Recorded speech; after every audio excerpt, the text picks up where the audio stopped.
पहला कुरिन्थियों 14:34। स्त्रियां कलीसिया की सभा में चुप रहें क्योंकि उन्हें बातें करने की आज्ञा, क्या आज्ञा नहीं है? हमने क्या समझ लिया, बहुत सारे लोगों ने, बहुत बड़ी कंफ्यूजन है, कलीसिया को, चर्च में औरतों को प्रचार करने की इजाजत नहीं है। एक बहुत बड़ी डिसेप्शन। अच्छे अच्छे थ्योलॉजिकल लोग, पढ़े हुए लोग भी औरत की स्पिरिचुअल लीडरशिप को रिकॉग्नाइज नहीं करते। कितना अफसोस है, जबकि बाइबल में लिखा है यीशु मसीह ने ना कोई नर है और ना ही कोई नारी है। स्त्रियां कलीसिया की सभा में चुपचाप रहें क्योंकि उन्हें बातें करने की आज्ञा नहीं है, परंतु अधीन रहने की आज्ञा है। क्या करने की आज्ञा है औरतों को? किसके अधीन रहने की आज्ञा है? अपने पति के। क्या करने की आज्ञा है? पति के। अब पति जब इस बात को सुनते हैं अक्सर बड़े खुश होते हैं। वो कहते हैं ले भाई ये तो बड़ा अच्छा है, औरत अधीन रहे, अधीन रहे, अधीन रहे। मुझे याद है एक बार एक शादी थी, वहां मेरे कुछ रिश्तेदार आए थे। जब एक प्रीचर ने ये वर्ड बोला ना, औरतों को अधीन रहना है, सारे आदमी खुश हो गए, मोढ़ा मार रहे हैं। कई मेरे रिश्तेदार थे जिनको प्रभु के बारे में पता नहीं था। सुन लो सुन लो, अधीन रहना है ना। क्या लिखा है? उन्हें परंतु अधीन रहने की आज्ञा है। क्या आज्ञा है औरतों को? अधीन रहने की, जैसे व्यवस्था में भी लिखा है। आगे, यदि वह कुछ सीखना चाहे। अब ये कहना क्या चाहता है? क्यों कहा इसने चुपचाप रहने के लिए? क्योंकि औरतें कुछ सीखना चाहती थी। औरतें कुछ सीखना चाहती थी तो घर में अपने पति से पूछे। क्योंकि वो क्या करती थी, जैसे मान लो मीटिंग चल रहा है या प्रीचिंग चल रहा है, बीच में रोक रोक के सवाल पूछती थी, या बीच में कलीसिया में बातें करती थी, या उनके अंदर सवाल होते थे कई तरह के। एक सेटअप के अंदर, एक मीटिंग के अंदर, मान लो थोड़ी दिन पहले हमारी जो यहाँ पर कन्वेंशन हुई, और मान लो उसमें कुछ औरतें रोक रोक के, एक मिनट मेरी गाल सुनियो जी, है ना। सोच के देखो तो कितना डिस्ट्रैक्शन और कितना डिस्टर्बेंस हो जाता उस मीटिंग में। तो इसी तरह से यहां कहने की कोशिश क्या चल रही है? हेलो, पढ़ो सब लोग। यदि वह कुछ सीखना, क्या करें? सीखने की चाहत होनी अच्छी बात है। अच्छी बात है कि नहीं है? तो अगर पत्नियां कुछ सीखना चाहती हैं तो क्या करें? किससे पूछे? अब पहली बात तो पत्नी में दिल होना चाहिए सीखने का, है ना। पति से सीखने का दिल होना चाहिए। क्या होना चाहिए? पत्नी में क्या होना चाहिए? पति से सीखने का क्या होना चाहिए? नहीं मन्नू ना सुनाओ, मन्नू सब पता है। पहली बात, पत्नी में पति से सीखने का दिल होना चाहिए। नंबर 2, पति सिखाने वाला होना चाहिए। अब पत्नी सीखना चाहती है और पति सिखाने वाला ही ना हो गया, भाई मुझे नहीं पता। अच्छा ये मुझे बताना, अब्राहम की उम्र कितने साल थी जब बच्चा हुआ? पति कहेगा मन्नू नहीं पता। पादरी से पूछ, पादरी कहेगा पति से पूछ। देखो कितना इंपॉर्टेंट है ये बात, हमें समझना होगा कि अगर स्त्रियां क्या करे, कलीसिया में चुपचाप रहे, और अगर उनका कोई और बातें ना करे, और अगर उनका कोई सवाल है क्योंकि वो बोल रही हैं, तो घर में जाके पति से पूछे। कलीसिया को डिस्टर्ब ना करे, इतना समय नहीं है ना। उसके कहने का मतलब ये है, तो घर जाके क्या करे? सो पत्नी का दिल क्या होना चाहिए? सीखने का। पति का, इसका मतलब पति को सिखाने के लिए तैयार होना चाहिए। अगर पति सिखाने के लिए तैयार नहीं है तो कैसे होगा? इसका मतलब है आदमियों को वचन का ज्यादा ज्ञान होना चाहिए। एक पीछे एक सॉन्ग आया है बड़ा मशहूर, किसी को पता है वो सॉन्ग? आदम तू किथे है, क्या है, कैसे? क्या है लिरिक्स, कैसे हैं? आदम तू किथे है, पूछा हवा तू किथे है। परमेश्वर ने क्या आकर पूछा हवा तू किथे है? नहीं पूछा। ये औरत तेरे अधीन की गई थी, तुमने इसको क्यों नहीं सिखाया? तुमने इसको क्यों नहीं रोका? तुमने इसको सुरक्षा क्यों नहीं दिया? आप समझ रहे हो? परमेश्वर जब अदन की वाटिका में आए, जब गलती हो गया, हिसाब किससे ले रहे हैं? आदमी से। तो हिसाब किसको देना? अपने परिवार का। पत्नियों को नहीं देना, आदमी का कर दे, तू हुआ मैं चले किते होर, तुम चर्च चली जाओ। और अक्सर चर्चों में क्या देखते हैं? आदमियों की गिनती कम होती है, औरतों की गिनती ज्यादा होती है। उल्टा हो गया, आदमी ज्यादा होने चाहिए। और मैं सही कह रहा हूं, जब मैं विदेशों में गया, बड़ी बड़ी चर्चिज में, अमेरिकन चर्चिज में आदमी ज्यादा थे। हमारे यहां देखते हैं आदमी कम, औरतें ज्यादा। उल्टा सिस्टम। वहां जाके देखता हूं, मैं कहता हूं हर आदमी आ रहा है अपने घर में, एक डेडिकेटेड समय है घर को, परिवार को लेकर। और अगर परिवार नहीं आ रहा, आदमी फिर भी पहुंच रहा है। आदमियों की गिनती ज्यादा होनी चाहिए कलीसियाओं में औरतों से बढ़कर, लेकिन बराबर हो और भी अच्छा है, लेकिन कम नहीं होनी चाहिए। हिसाब किसको देना अपने घराने का? कि औरत को देना है? परमेश्वर कहेंगे औरत आ गया, बताते रहे बच्चे ऐसे क्यों है, ये क्यों है, गड़बड़ क्यों है, सिस्टम क्यों नहीं सेट हुआ। नहीं नहीं, परमेश्वर ने आदमी से पूछना है। किससे पूछना है? आदमी से।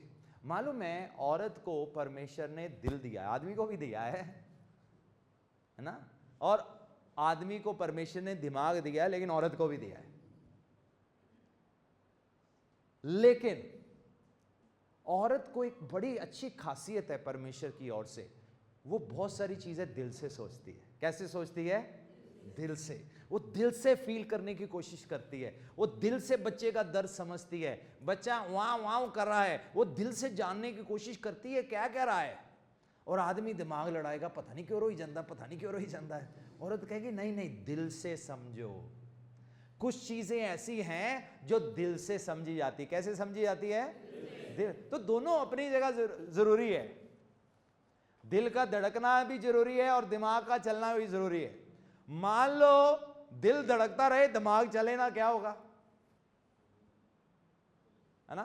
दिल धड़क रहा है लेकिन दिमाग चल नहीं रहा। तो दोनों की अपनी एक अहमियत है। इसीलिए परमेश्वर ने आदमी और औरत को थोड़ा अलग करके बनाया है। हम सेम नहीं है, हम अलग हैं, सोच अलग है, नजरिया अलग है, कई चीजों का देखने का तरीका अलग है। इसी तरह से तो कंप्लीशन होता है। इसीलिए तो परमेश्वर ने कहा आदम का अकेला रहना अच्छा नहीं है। आदम, दिमाग तो है लेकिन दिल नहीं है तेरे पास। दिल के बिना नहीं तो कर पाएगा, दिल भी चाहिए और दिमाग भी चाहिए। दोनों चीजें बहुत इंपॉर्टेंट है। तो औरत के अंदर हृदय होना चाहिए पति को कहने का, मुझे सिखाओ, मुझे बताओ सही क्या है या गलत क्या है, कैसे करना है। औरत के अंदर होना चाहिए। बहुत सारी के अंदर नहीं होता। मालूम है, अगर नहीं है ये घमंड है। और आदमी भी उस जगह होना चाहिए जहां वो जानता है सही क्या है और गलत क्या है। जिसको सही और गलत की पहचान है, वो रिस्पॉन्सिबल होना चाहिए। उसको होना चाहिए नहीं, मुझे अपनी पत्नी को गाइड करना है, मुझे अपने परिवार को गाइड करना है। इसका मतलब ये नहीं है कि पति घर के सारे काम कर रहा है, नहीं। याद रखे, पत्नी परमेश्वर ने आदमी की एक सहायक करके बनाया है। कैसे बनाया है? वो सहायक है, उसको घर का लीडर नहीं बनाया परमेश्वर ने।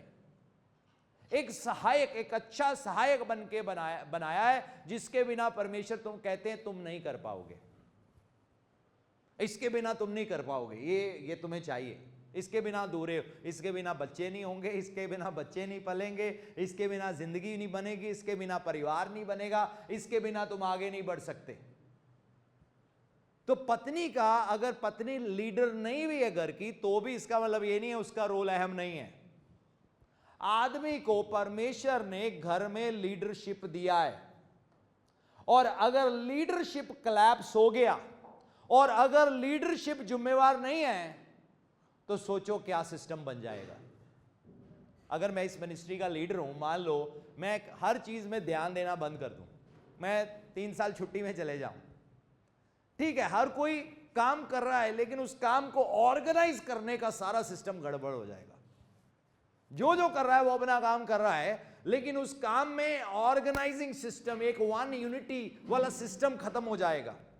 इसी तरीके से आदमी को परमेश्वर ने लीडरशिप दिया है। और आज शायद मैं आदमियों से ज्यादा बात करूंगा, लेकिन पत्नी को कहा गया है वो अपने पति से सीखने का दिल रखे। क्या करने का दिल रखे? तो इसका मतलब है आदमी को बुद्धि की बातों में बढ़ते जाना है, अपने लिए ही नहीं, अपने परिवार की अगुवाई करने में भी, अपने घर के फैसलों में भी, अपने बच्चों की सहायता में भी, अपने बच्चों को काउंसलिंग देने में भी, हर चीज में आदमी रिस्पॉन्सिबल है, उसकी जिम्मेवारी है। औरत का काम है बच्चों को कंफर्ट देना, आदमी का काम है बच्चों को गाइडेंस देना। मान लो अगर पति घर में ये रोल मॉडल नहीं है, बहुत सिस्टम बिगड़ जाएगा, बेस्ट सिस्टम नहीं हो पाएगा। हाँ मे भी बच्चे सीख जाएंगे लेकिन गिरते गिराते। तो हमारा काम क्या है? अपने बच्चों को प्रोटेक्ट करना। क्या करना? प्रोटेक्ट करना, सुरक्षा देना। 1.5-2 साल पहले मेरा बड़ा बेटा वंश जब यूके जा रहा था MBA करने के लिए, तो मैंने एयरपोर्ट पर उसको एक बात कही जब जा रहा था। मैंने कहा बेटा जब तक तू 30 साल का नहीं ना हो जाता, अपने बाप की सुनते रही, बाद में भी सुनी लेकिन कम से कम 30 साल की उम्र तक जरूर सुनी, तू कई परेशानियों से बच जाएगा, तू कई गलतियों से बच जाएगा, तू कई ठोकरों से बच जाएगा अगर तू इस बात की, मेरी बातों की ओर ध्यान दे। और बाइबल में पढ़ते हैं नीति वचन में क्या लिखा है? अपने पिता की बात पर ध्यान देना, है ना, लिखा है ना, अपने पिता की बातों पर ध्यान देना। लेकिन अब इंपॉर्टेंट है, पिता की सोच भी संसारिक नहीं स्वर्गीय होनी चाहिए, बहुत इंपॉर्टेंट है। हम संसारिक रीति से हमें अपने बच्चों को गाइड नहीं करना, हमें स्वर्गीय रीति से अपने बच्चों को गाइड करना है। किसकी रीति से? बहुत सारे लोग दुनियावी तौर पर गाइड करते नहीं, आपको मसीह का उदाहरण देखना है, आपको क्राइस्ट का एग्जाम्पल देखना है, आपको बाइबल के उदाहरण देखने। इसका मतलब है एक पति को बाइबल का अच्छा खासा ज्ञान होना चाहिए। मान लो अब कलीसिया में औरतें बहुत बोल रही हैं और हम जैसे पौलुस ने कह दिया कलीसिया में औरतें बातें ना करे, कोई सवाल है पति से जाकर पूछो। अब औरत जाए घर में और पति को पता ही ना हो क्या जवाब देना है, पति अपनी दुनिया में खोया हो, अपनी दुनिया में खोया हो, कैसे गाइडेंस मिलेगा? सारा सिस्टम घर का क्लैप्स हो जाएगा, मेहनत बेकार हो जाएगी। तो पति को अपनी अथॉरिटी में खड़े होना पड़ेगा। किस में खड़े होना पड़ेगा? रोब जानने के लिए नहीं, कंट्रोल करने के लिए नहीं। अक्सर हम जब सोचते हैं कि पति को परमेश्वर ने अधिकार दिया है तो कंट्रोल करने के लिए दिया है। जैसे ट्रैफिक नहीं कंट्रोल किया जाता, ट्रैफिक पुलिस वाला रुक जाओ, चलो आगे जाओ, इधर जाओ, उधर जाओ, नहीं नहीं, अधिकार दिया है, लीडरशिप दिया है उदाहरण बनने के लिए, गाइड करने के लिए। क्या करने के लिए? गाइड। गाइड को हिंदी में क्या कहेंगे? अगुवाई करने के लिए, है ना, अगुवाई करने के लिए, आगे चलने के लिए, उदाहरण, एक नमूना बनने के लिए, नमूना पेश करने के लिए परमेश्वर ने पति को चुना है। परमेश्वर ने पति को चुना है कि मसीह के स्वरूप को अपनी पत्नी के सामने जाहिर करे। किसके स्वरूप को?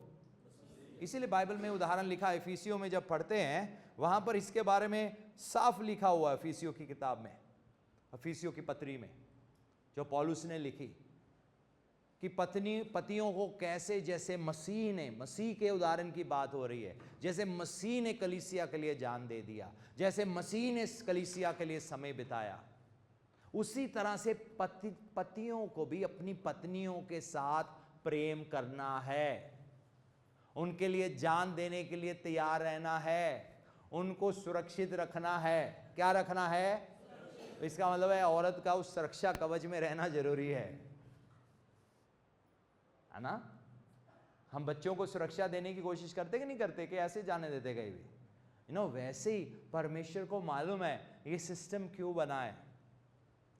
जब मेरी ऋतु की शादी हुई तो शादी के बाद 2-3 दिन बाद हम बाइक पे जा रहे थे, तो ऋतु ने मुझे कहा आज मुझे ना कितना सेफ फील हो रहा है, मुझे कभी भी जिंदगी में इतना सेफ फील नहीं हुआ। हर समय एक डर में आना जाना, जॉब पे जाना, बैंक में जाना, बैंक से वापस आना, फटाफट निकलने की करनी, कभी सेफ नहीं लगा। आज मुझे लाइफ में पहली बार इतना सुरक्षित लग रहा है। अब एक कारण ये भी था क्योंकि पिताजी इनके आर्मी में थे, दूसरा ये था वो ड्रिंकिंग हैबिट थी। तो जब ड्रिंकिंग हैबिट हो गई तो क्या हुआ, सारा जिम्मेवारी औरत के ऊपर आ गया। जब औरत के ऊपर सारी जिम्मेवारी आ गई तो अब औरत घर को कैसे चला रही है, जज्बातों से, इमोशन से, जो कि बुरे नहीं है ना, वो फीलिंग से चला रही है। लेकिन वो चीज कहां रह गई, माइंड, ब्रेन कहां रह गया, वो मिसिंग है ना, वो मिसिंग है। तो जिस बच्चे ने अपना दिमाग लगा लिया, जिसने नहीं लगाया वो कुछ एरियाज में ग्रो नहीं हो पाया। मेरी लाइफ में भी ऐसा हुआ। मेरे पिताजी एक बहुत बड़े गवर्नमेंट ऑफिसर थे, पॉलिटिक्स में भी रहे, सब कुछ था, पैसा था, जायदाद थी, ज़मीन था, सब कुछ था। लेकिन मेरे पिताजी की लीडरशिप नहीं थी घर में। दबका था पूरा, बहुत खतरनाक वाला दबका था। एक दबका मारते थे बाथरूम निकल जाता था है ना, बड़ा खतरनाक दबका था उनका। लेकिन लीडरशिप नहीं था, लीड बाय एग्जाम्पल नहीं था।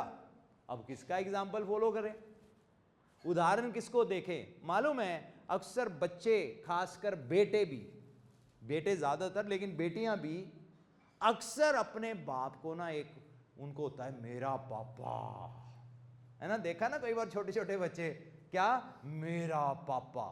तो बाप क्या होता है, एक बच्चे के लिए उसकी ग्लोरी होता है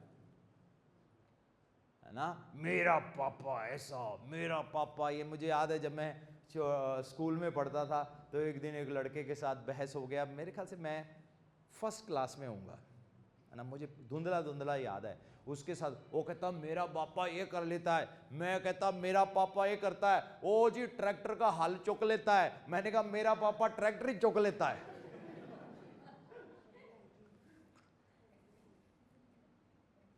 ना।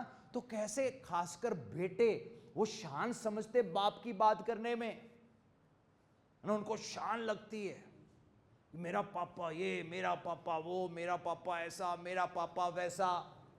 दुनिया में रहते हुए भी और बाप दुनिया से चले भी जाए तो भी याद करते हैं, पापा ये कहते थे, पापा वो कहते थे, पापा ने ऐसा बोला, पापा ने वैसा बोला, पापा ऐसे जिए। हमें उस उदाहरण में आगे बढ़ना है। सो बाप का रोल बड़ा जरूरी है। और शैतान क्या चाहता है, अरे रे रे बस कमाई तक कर, खर्चा दे दे, बाकी तू जैसे मर्जी जिंदगी जी। ये डिसेप्शन है, इसीलिए तो सारी गड़बड़ है। और दोष किसके ऊपर लगाएंगे, परमेश्वर के ऊपर। प्रभु आपने ना हमारी मदद नहीं की। हम सोचते हैं हर चीज में चमत्कार होगा, हर चीज में परमेश्वर चमत्कार नहीं करेंगे। कुछ काम सही होंगे जब बुद्धि इस्तेमाल की जाएगी। हम चमत्कार प्राप्त करना चाहते हैं और परमेश्वर कहते सोने चांदी से बढ़कर बुद्धि को पाले। हम कहेंगे प्रभु सोना आने दो, चांदी आने दो, प्रभु कहे पैसे की फिक्र ना करो, तू बुद्धि पा। क्योंकि सोने चांदी से घर नहीं बनते, बुद्धि से बनते हैं। सोने चांदी से घर नहीं चलते। कितने लोग हैं, कितना कितना पैसा है, घर टूटे हुए हैं, बिखरे हुए हैं, बच्चे हीरोइन में चले गए, स्मैक में चले गए, चिट्टा ले जा रहे हैं, नशे में बर्बाद हो रहे हैं, बड़ी बड़ी गाड़ियां बच्चों के पास, लेकिन हर दुनिया का उल्टा काम कर रहे हैं। क्या किया उन लोगों ने, सोना पा लिया, चांदी पा ली, लेकिन बुद्धि को प्राप्त नहीं किया, तो घर खड़ा नहीं रह पाया। और आगे फिर क्या होता है, समस्याएं ही समस्याएं होती है जिंदगियों में उनके। शादी में समस्या, वफादारी नहीं होती, ईमानदारी नहीं होती, करते करते सोचो एक कैसी पीढ़ी खड़ी हो जाती, व्यभिचारियों की पीढ़ी खड़ी हो जाती है। तो अगर पति अपना रोल नहीं निभाएगा तो परमेश्वर ने कहा पत्नियों अधीन रहो और क्या करो, अपने पति से सीखो। तो किसका जिम्मेवारी है पत्नी को सिखाने का? हेलो, हाँ, सब पास्टर विल्सन को कहना पड़ना, सब पतियों की बाइबल क्लास, है ना। अक्सर हम कई रिलीजन्स में पढ़ते हैं ना, कई धर्मों में देखते हैं, खासकर इस्लाम में, कि कुछ कक्षाएं उनको रिलीजियस की पास करनी पड़ती है। और जब वो छोटी उम्र में उनको सिखाते, तो छोटी उम्र में भी सिखाते हैं ना, जब वो फिर बड़े होकर भी नहीं भूलते। बेशक वो बहुत सारे रीति रिवाज होते हैं लेकिन उसको भी नहीं भूलते। तो सोचकर देखो वचन सीखना सिखाना कितना जरूरी है। तो एक आदमी घर में एक आत्मिक खंबा है। क्या है वो? घर में एक आत्मिक खंबा, एक पिलर है, एक नींव है जो परमेश्वर ने बनाई है, खड़ी की है। उसका काम है अपनी पत्नी को और अपने बच्चों को वचन सिखाना। सिर्फ मुंह में रोटी डालना नहीं, सिर्फ घर में लाके पैसे देना नहीं। हमें गॉडली सिस्टम में आना होगा। किसके सिस्टम में आना होगा? परमेश्वर के सिस्टम में, दुनिया के सिस्टम में नहीं। हमें अपने बाप दादाओं के नमूनों को फॉलो नहीं करना, हमें परमेश्वर के वचन को फॉलो करना है। क्योंकि बहुत सारे ने अच्छा नमूना पेश नहीं किया है ना। कई बार हाथ उठा के देखा, औरतों पर धबके मारते हुए देखा, रोब झाड़ते हुए कंट्रोल बनाया हुआ है, लेकिन लीडिंग नहीं है, उदाहरण नहीं है, एग्जाम्पल नहीं है, नमूना नहीं है। तो परमेश्वर ये चाहते हैं पति क्या करे? अपनी पत्नी को सिखाए। यदि वह कुछ सीखना चाहे तो घर में अपने पति से पूछे। चर्च में चुप रहे, चर्च में सवाल जवाब मत करे, ज्यादा मीटिंग चल रहा है डिस्टर्ब मत करे। वो बात अलग है, लोगों ने स्क्रिप्चर को ले लिया। देखो बाइबल में औरतों को चर्च में प्रचार करने से मना किया गया, ये सच्चाई नहीं है। यहां पर सवाल जवाब की बात हो रही है। अपने पति से पूछे, क्योंकि स्त्री का कलीसिया में बातें करना प्रचार लिखा है क्या? बातें करना लज्जा की बात है। भाई घर जाके पूछो, नहीं समय लग रहा मुझे पता, तुम बात कर रही हो, समय नहीं ना आ रहा, कलीसिया में मत बात करो, घर जाना तुम्हारा पति बता देगा। इसका मतलब है उस समय के जो आदमी लोग थे स्टार्टिंग चर्च के, वो सच में वचन में जड़ पकड़े हुए लोग थे। आदमी घर को जानते थे, उनको पता था मुझे अपनी फैमिली को, मुझे अपने घर को, अपने बच्चों को कैसे वचन से बातें करनी है। अगर मैं अपने बच्चों को कोई करेक्शन देता हूं ना घर में, दबका मार के नहीं देता, वचन से देता हूं। दबका मारने में कितना टाइम लगता है? 1 सेकंड।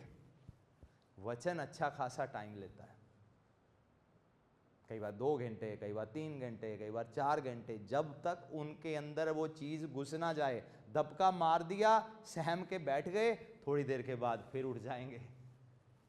लेकिन जब वचन को काम करने दिया, वो अंदर से परिवर्तित हो जाएंगे। आमेन। सो बहुत इंपॉर्टेंट है। और ये काम पेशेंस के साथ होता है। कैसे होता है? पेशेंस के साथ, धीरज के साथ, धीरज धरते हुए।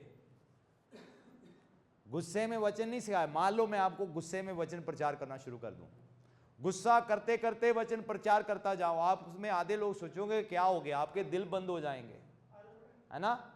सो इस तरीके हो नहीं पाएगा। तो बड़ा इंपॉर्टेंट है हम इस बात को समझे। किसकी जिम्मेवारी है सिखाने की? किसकी जिम्मेवारी है? सब कहें पति की। हाँ कहो, मैं आदमी कहे किसकी जिम्मेवारी है? कहो मेरी जिम्मेवारी। मैंने अपनी पत्नी को, मेरे पीछे बोले, मैंने अपनी पत्नी को वचन सिखाना है। मैंने अपनी पत्नी को मसीह यीशु का नमूना बन के दिखाना है। आमेन।